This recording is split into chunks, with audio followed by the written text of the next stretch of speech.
towards inclusivity through art-integrated language learning. R.J. Palacio has said, everyone in the world should get a standing ovation at least once in their life because we all overcommit the world. Wonder is a beautiful novel written by R.J. Palacio, which was later filmed by Stephen Chbosky. This novel and film narrates the story of a little boy named August Pullman, alias Augie, who was born with a rare medical facial deformity. Throughout the plot, the readers and the spectators of the movie understand the struggles this little boy and his family had to go through to win over all difficulties. Augie, who had been homeschooled, later was sent to a school where a teacher named Mr. Brown transforms his life. Mr. Brown used some thought-provoking percept, and this made the students think critically. The quote that is given above by R.J. Palacio is the percept that Augie finally brought forth. This unit deals with something that Mr. Brown of the novel Wonder was very conscious about: inclusivity. His final percept is, be kind, for everyone is fighting a hard battle. And if you really want to see what people are, all you have to do is look. This percept beautifully sums up major aspects of inclusivity. In this chapter, you will learn how inclusivity is being promoted through art-integrated language learning and how it ensures sustainability in teaching and learning contexts. Learning theories and art-integrated language learning. When you discuss inclusivity in line with art-integrated language learning, you must understand the theoretical underpinnings of art-integrated language learning. Two major theories serve as the ground for implementing art-integrated language learning, such as Gardner's theory of multiple intelligences and Cope's theory of experiential learning.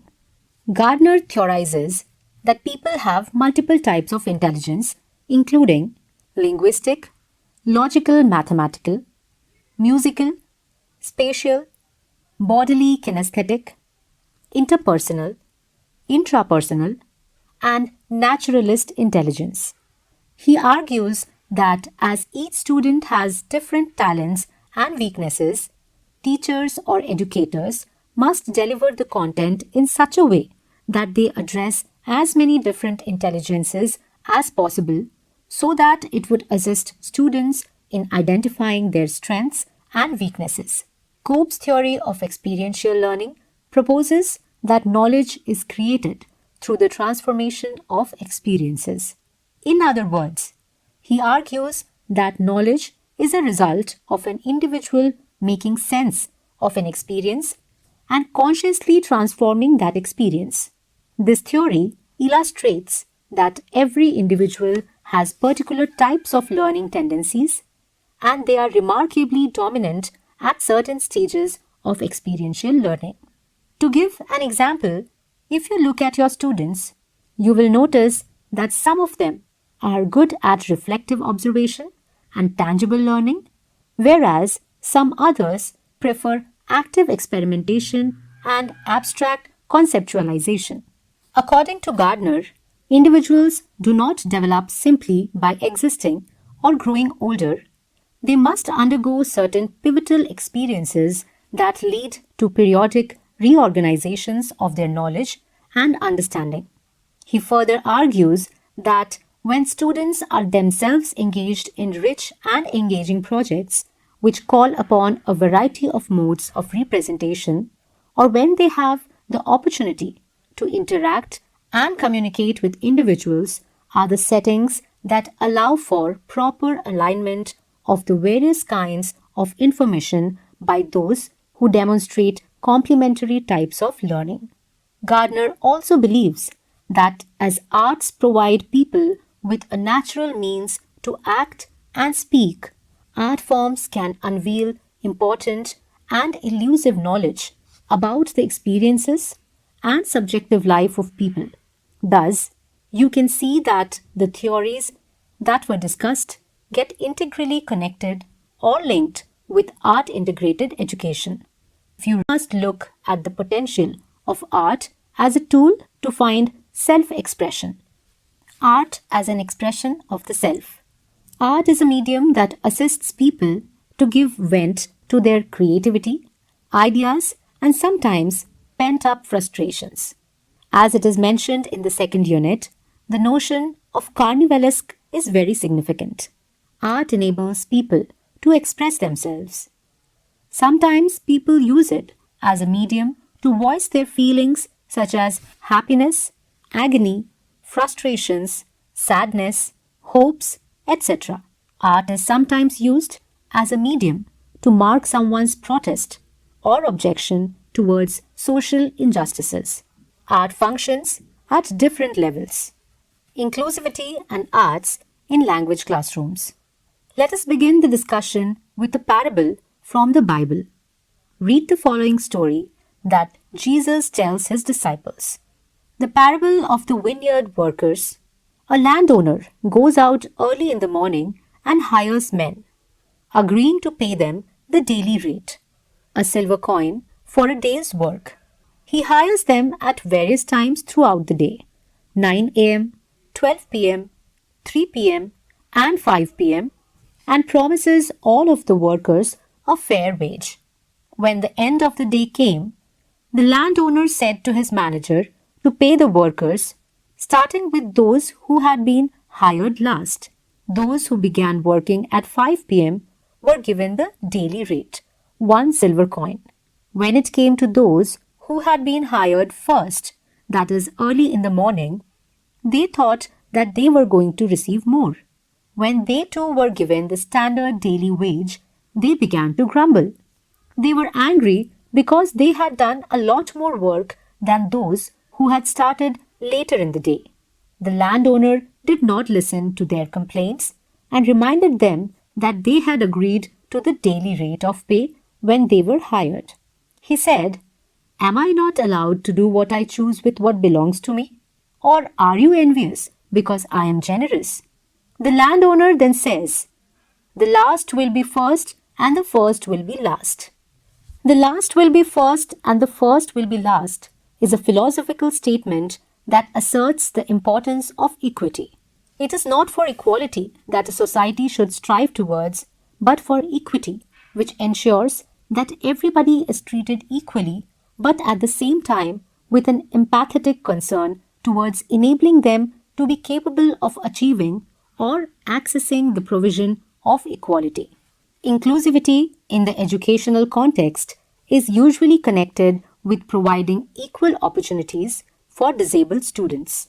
But inclusivity is broader than this reductionist view.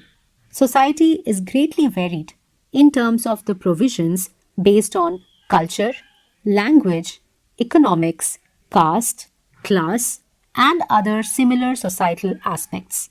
In this context, inclusivity refers to the process of making all types of equitable practices accessible for everyone beyond prejudices and eliminating marginalization. When it comes to the teaching of the English language, teachers must take care of the diverse linguistic and cultural backgrounds of the learners and their economic and social baggage or privileges. Considering all these, English language teachers have to value their multilingual abilities and use their more enabled language, which usually will be their first language, for transactional and instructional purposes, along with it being a vehicle to enable their cognitive processes. Translation is not what is being hinted at here. Teachers can creatively use their multilingual abilities to make language learning interesting. The escalation of the learner's self-esteem provides a conducive learning environment. You may check this with your fellow teachers to see whether they use the learner's first language in classrooms or not. In case they do, identify the purposes and ways in which they use these languages. The previous section talked about multilingualism. Now, let us think about culture. Art forms are part of the cultural fabric of any social group. There are fine arts, visual arts, graphic arts, and similar ones as already discussed in the previous units. There are categories such as folk arts, classical arts, and tribal arts. An inclusive society can conquer all types of marginalization. You need to remember that art does not discriminate. There is no inferior art. Moreover, there is no inferior artist because all artists seek self expression through art. This holistic and equalizing nature of art provides the inclusive potential for it. Thus, using art in a classroom is a step towards valuing the rich diversity that the learners have, and thereby it assures plenty of inclusive tenets to be practiced in the classroom. According to Gardner, arts have therapeutic value and pleasure for the ones who are involved in them. There is no right or wrong way of practicing art. Thus, it is an equalizer. Visually challenged students can get involved in theatre activities involving movement. Students who are physically challenged can get involved in activities that do not require physical movement. Every student with various difficulties or challenges can have various options or various art forms to get involved in. Thus, the options facilitate an inclusive environment in the classroom. Role of teachers in facilitating inclusivity. Teachers have a major role to play in reinforcing the inclusive dimension of art-integrated language learning. The Panchatantra is a series of metaphorical anthropomorphized animals and human fables with attributed humane values, virtues, and vices supposedly told by Vishnu Sharma to educate three princes. The introduction to Panchatantra states the power of art and the place art has in the stakeholder's heart in causing positive transformation. Here, the art form of storytelling is used to inculcate the lessons of life. The storytelling of Vishnu Sharma results in a great transformation of his students. Here, you must understand the power of stories as a form of art to inculcate values in hitherto numbed minds. However, you must not forget the teacher's role here. Neatly dividing into different segments, Vishnu Sharma planned his lessons perfectly. He knew when to tell them stories and which story should be told. The meticulous need analysis done by Vishnu Sharma is quite evident if you check the narrative of Panchatantra. Dynamics of social and emotional learning. NEP 2020 asserts the importance of sustainable teaching and learning practices to prepare learners to be global citizens. Teachers have to facilitate this in the classroom, and art is the pedagogic tool which can function as an equalizer. The space called a classroom should not only be conducive to language learning, but also has to be a space for practicing social and emotional skills. When a physically challenged student encounters difficulties in practicing art and learning the language component, others who can do the task must assume great empathy and help the person who faces difficulty. All these actual offerings help aid the development of the interpersonal skills of learners. Great communicative events will follow when such a situation generates in the classroom. You have to think beyond limiting the scope of inclusivity to addressing physical disabilities only. You need to think about the linguistic or cultural capital that some learners could possess based on their socio-economic status and parental privileges. Art will be an equalizer here too. At a superficial level, artistic talents are seldom governed by privileges. But you can see that exposure and encouragement that people receive from others have an imprint on enhancing their talents. Therefore, teachers should be agents of change in this respect too. Being appreciative, encouraging, and empathetic is important when it comes to art-integrated language learning. Teachers have to continuously monitor the linguistic as well as artistic progress of the students, facilitating sustainability in classrooms.